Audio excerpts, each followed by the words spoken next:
Buenas, mi nombre es Ángel Tenorio y voy a exponer la comunicación titulada Evaluando materias de contenido cuantitativo en una docencia virtual ante situaciones de confinamiento por COVID-19.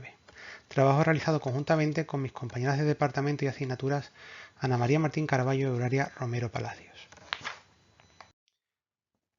Con el fin de que podáis poner cara a la persona que os habla, me he tomado la libertad de incluir una pequeña captura de pantalla, ya que en la situación en la que nos encontramos pues no resulta posible que estemos todos en un mismo espacio para poder intercambiar nuestras experiencias y reflexiones en persona. Esta comunicación es el resultado de una reflexión que hemos realizado los autores de la misma en nuestras distintas asignaturas. Tras la experiencia que tuvimos con el final de curso del año pasado, el 19-20, y con el fin de que fuéramos anticipándonos a lo que iba a acontecer en el actual curso 2021 que finalmente ya estamos terminando y que también desafortunadamente ha tenido un alto componente de docencia no presencial. La principal cuestión a la que tuvimos que enfrentarnos todos los docentes, todos y todas las docentes, el curso pasado fue un paso repentino e inmediato de nuestra práctica habitual de docencia presencial a un formato puramente virtual en una situación de confinamiento estricto en la que cualquier actuación con nuestro alumnado era a través de distintas plataformas telemáticas u otras herramientas de comunicación, sincrónicas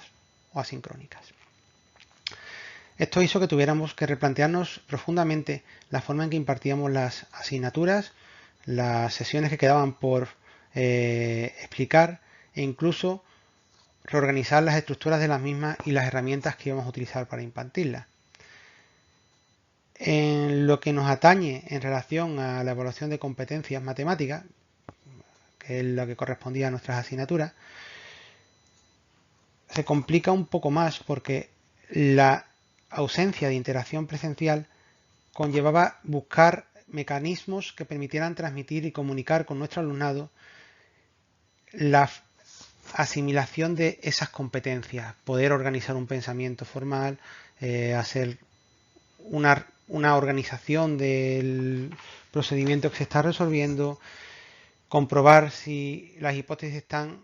satisfaciendo, una serie de cuestiones que son muchas veces más fáciles de explicar y transmitir y comprobar si se están asimilando cuando hay una interacción física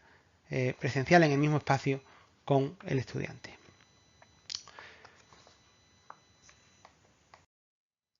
La evaluación de competencias matemáticas la hemos tenido finalmente que realizar usando mecanismos que permitieran disponer de una pizarra o un lienzo similar a través de la forma habitual. La pizarra que por defecto suele venir en plataformas tipo Blackboard plantea serias dificultades por una asignatura de matemática en la que tenemos que hacer desarrollos más o menos extensos. Es conveniente volver a veces para atrás, conviene poder borrar solamente una parte de la pizarra o alguna indicación en ella y mantener el resto del contenido. Y, por ejemplo, en ese sentido, las herramientas de pizarra que suelen venir en estas plataformas, cuando se utiliza una herramienta de tipo borrado, suelen borrar todo el contenido. En resumen, ha habido que buscar alternativas usando lienzos de tipo Paint u otros programas que permitieran el trazado de líneas, de manera que pudiéramos escribir o dibujar. Precisamente la necesidad de tener que escribir procedimientos y razonamientos requirió también de disponer de un hardware apropiado para poder realizar un trazado ágil y eficaz. No exactamente igual como el que estuviéramos escribiendo en nuestra pizarra de clase, pero sí por lo menos con unas prestaciones que fueran aceptables. Por poner algunos ejemplos, utilizar pantallas táctiles de ordenadores, lápices inteligentes, tabletas digitalizadoras con una resolución mínima y posteriormente, una vez que ya terminó el confinamiento estricto y pudimos incorporarnos a nuestros puestos de trabajo, buscar alternativas como pueden ser las cámaras digitalizadoras de imagen, que a efectos prácticos es como los antiguos retroproyectores, pero que captan la imagen que hay sobre la superficie en la que está proyectando la luz. Y de modo que esa imagen que capta se proyecta en directo a través de una aplicación mediante el aula virtual. Con estas herramientas de software computacional, con estas herramientas y el uso de software computacionales, como puede ser matemática, hemos intentado suplir la ausencia de presencialidad. Además, generando material complementario que se pone a disposición del alumnado a través del aula virtual. Sin embargo, aunque dispusiéramos de herramientas para comunicarnos e interactuar con el alumnado, habilitando salas de tutoría con el Blackboard Collaborate, por ejemplo, y en la que el estudiante tenía privilegio para compartir su documento y así poder trabajar los documentos y problemas que ellos iban trabajando y que iban generando, dichas actuaciones eran necesariamente no presenciales y requerían posteriormente de una evaluación en la que difícilmente se iba a poder controlar la actividad del estudiante durante la resolución de la prueba. Esto conllevó el dilema de cómo asegurar que el estudiante era el que estaba realizando el examen y resolviendo los problemas resueltos sin ninguna injerencia externa o intercambio de información con otros estudiantes o terceras personas. Lo cual era complicado cuando nuestra normativa no permitía ninguna técnica de proctoring y por lo tanto había dudas de si podíamos pedir la activación de cámaras invadiendo posiblemente la privacidad del domicilio, la intimidad del estudiante y el derecho a su imagen. Finalmente se tuvo que replantear la cuestión de dos maneras. O bien asumíamos que no podíamos tener interacción visual del estudiante mientras realizaba el examen y solo estábamos disponibles los docentes en una sala de tutorías mientras que resolvían el examen para actuar ante cualquier incidencia que pudiera surgir o cualquier duda que pudieran tener en la resolución. Y en ese caso era obligado a asegurarse generar una cantidad suficiente de variantes del examen con similar complejidad y dificultad y de modo que las preguntas que se realizasen se pudieran ajustar suficientemente en el tiempo, con lo que había que replantear también el paradigma de cómo preguntar esas preguntas. Por ejemplo, formulando la pregunta en el sentido contrario al habitual, es decir, se da el enunciado y una resolución del problema completa y detallada, pero que incluye errores de concepto, fallos en la comprobación de hipótesis, conclusiones que no son consistentes a los datos o resultados numéricos que no se adecúan a las conclusiones obtenidas. Si se está trabajando con software computacional en la asignatura, este desarrollo también se puede incluir que las resoluciones que se estén haciendo sean consistentes con las sentencias o los cálculos que se indican que se están haciendo con el software computacional. Obviamente esto conlleva una mayor planificación a la que estamos habituados a la hora de preparar un examen y requiere cambiar el chip a la hora de considerar cómo evaluar las competencias del estudiante. Ya que tenemos que plantearnos no lo que va a responder, sino plantearnos cómo indicar cuestiones que son incorrectas y que el alumno, en base a sus competencias, debería ser capaz de detectar y corregir. No obstante, también se podía plantear, en base a las interpretaciones que se hicieron por parte de la Secretaría General de las Universidades, con una mínima vulneración, entre comillas, de la intimidad del estudiante, pidiendo que se pudiera captar la imagen, pero solamente lo que era la visual del estudiante y la zona que estaba justamente ante la cámara, no pidiendo imágenes en 360 o cosas similares. La última parte de esta presentación se centrará en las dificultades que hemos percibido en los docentes como usuarios de las plataformas virtuales para evaluar y la que también hemos detectado que sufrían nuestros estudiantes. En primer lugar, tenemos ya la indicada de no poder supervisar visualmente, según la modalidad de evaluación que se estaba considerando, en una situación de confinamiento estricto para personas vulnerables, las actividades que realiza el estudiante durante su examen y asegurarnos de que no está recibiendo ayuda externa para la realización del mismo. O, en caso de utilizar cámaras para disponer de algún mecanismo de vigilancia, asegurarnos completamente de que seguimos las indicaciones que han aparecido por las agencias de protección de datos. Esto conlleva que, incluso haciendo uso de una vigilancia no invasiva del estudiante durante la realización del examen, hay que plantear salvaguardas para reducir e incluso evitar prácticas ilícitas a la hora de realizar dicha actividad de evaluación, hablando en plata. que no se puedan intercambiar los estudiantes información al respecto o que reciban información externa de otra persona. Para ello, una salvaguarda puede ser ajustar muy bien los tiempos a lo que se pide en el examen, ni quedarnos cortos en lo que tienen que resolver, ni quedarnos excesivamente largos en el tiempo que se les concede para que no tengan mucho margen a la hora de intercambiar esa información. La dificultad también de realizar distintas variantes de manera que no salga ningún problema, ninguna variante del problema, con mayor dificultad o simplicidad que otras, también es un trabajo extraordinario que tiene que hacer el profesor y que no es el habitual, ya que normalmente no es necesario plantear tantas variantes. Un segundo problema que surge para el docente y también para el estudiante son las posibles caídas de red.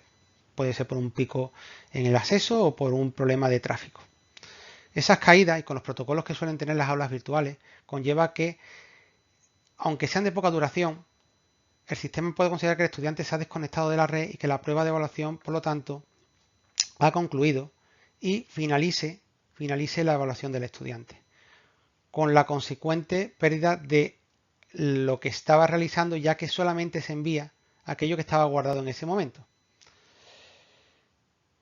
¿Cómo solventar esta situación? Habría dos maneras. Una, anulamos el intento y habilitamos otra vez el examen al estudiante. Problema.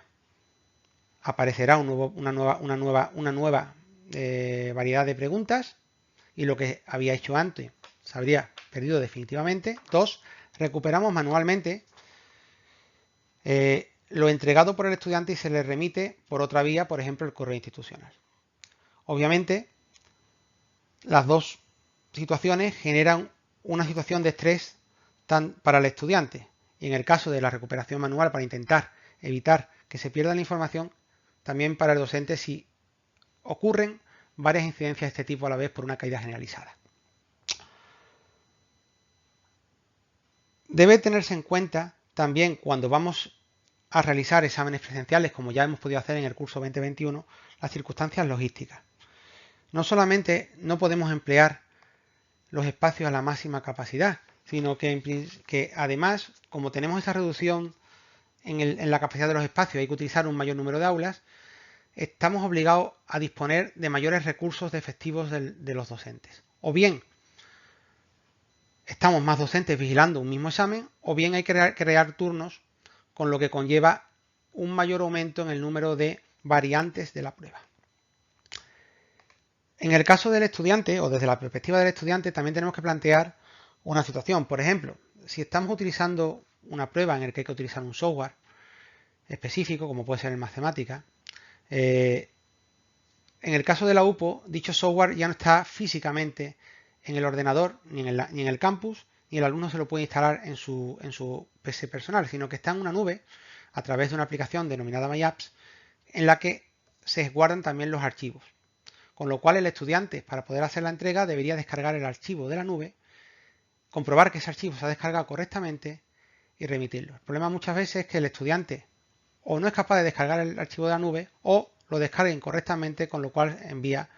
archivos que no tienen información. El uso de herramientas virtuales también genera la situación general de los estudiantes cuyas competencias digitales no son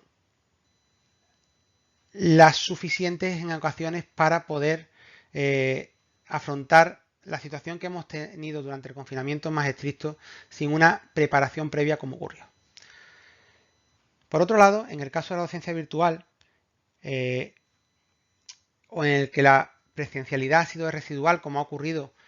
durante el primer semestre de este curso o en el segundo semestre de este curso, en el caso de la UPO, ha sido prácticamente virtual, nos encontramos que el estudiante ha desarrollado toda su actividad o prácticamente toda su actividad de manera no presencial y en casa, no estando acostumbrado a una situación de trabajar sin las comodidades del hogar o con una disposición de un aula. Con lo cual nos encontramos también con esa dificultad a la hora de hacer los exámenes presenciales. Cuando estamos trabajando una evaluación mediante estrategias o herramientas virtuales en las que estamos evitando la presencialidad en el campus. Por el contrario, también surge el problema de que el estudiante siente también el estrés de no poder o no sentirse tan libre, para ser más correcto, de poder preguntar al profesor sobre dudas, ya que el profesor está en un aula en la que están todos los alumnos o los alumnos que se están conectando para dudas, y a lo mejor hay estudiantes que tienen una mayor resistencia a hacer esas intervenciones y esas preguntas. Aunque tienen constancia de que tienen un chat privado por el que también podrían hacer esas intervenciones. Con lo cual, después de unas breves reflexiones al respecto, pues digamos que el tratamiento de una evaluación de competencias matemáticas, tanto en un confinamiento estricto como en una situación de docencia no presencial, plantea una serie de dudas que de aquella manera y muchas veces con muy buena voluntad por parte de todas las partes, de estudiantes y de docentes, se han podido ir superando. Pues con esto finaliza esta presentación. Agradecerles su tiempo y disposición a la hora de escuchar esta pequeña reflexión sobre la evaluación de competencias